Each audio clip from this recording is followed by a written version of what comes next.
دا یو ورو سوال کړی دی چې د یو سړي نه د اولنۍ قاعده پاتې شي نو دی به څه کوي؟ جواب: اولنۍ قاعده چې دی دا د منځه په واجباتو کې ده،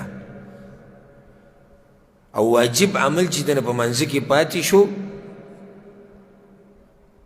نو بیا سجده سهو به کې، دوه سجدې به کې د سلام ګرځولو نه مخکې چې کله خصوصا دا دنه پاتې شي، ځکه چې کمی راغی نو سلام ګرځولو نه مخکې به دوه سجدې ولګې. دلیل په دې باندې دا دی په صحیح بخاري صحیح مسلم کې دا حدیث دی د عبدالله بن بحینه رضی الله عنه روایت دی چې پیغمبر صلی الله علیه وسلم یو پیر د ماسپښین لمونځ وکړو نو د دوه رکعتو نه ډایرکټ پاڅېدو درېیم ته او په منځ کې کېناست، خلک ورسره هم پاڅېدو. نو چې کله یې لمونځ ختم کړو خلکو انتظار کوو چې اوس به سلام وګرځئ، تشهد چې کله ووایي او تحیات ووایي درود ووایي دا ټول خلق به انتظار دي چې اوس به پیغمبر سلام ګرځوي. فسجد سجدتين کبر وهو جالس، الله اکبر ووایي ناسو او دوه سجدې وکړي قبل ان یسلم، مخکې د سلام ګرځولو نه، ثم سلم بیا سلام وګرځوي. نو د چا نه چې تشهد پاتې شو اولنی او دا لنډه قاعده د نه یو واجب عمل پاتې شو نو اوس به څه کوي؟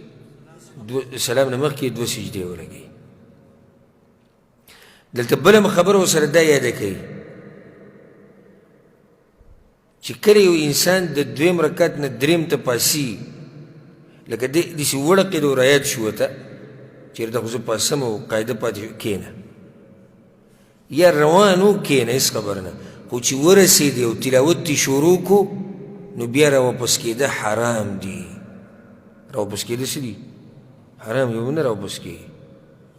نو دا بعض عوام چې علم ورسره نه وي چې کله امام خطا شي او د تشهد ته پاتې شي ودرېږي، هلته امام ته خو پته لري چې زه اوس ولاړم ما قرت شروع کړی سورې فاتحه مې شروع کړې بیا نشم، دی بیا هم لګي سبحان الله سبحان الله سبحان الله کې بس که هغه سبحان الله واورېدو چې واپس نه ځي خو هغه په دې مسله پوه دی، واپس له څه دي؟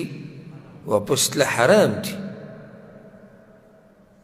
چې قرت تی شروع کو واپس له حرام دي. ها که صرف ړقېدلی او رایت شو ورته بیا واپس کېدی شي یا په لاره کې لا ودرېدلی نه وي او راواپس کېږي نو په دې کې څه حرج نشتي.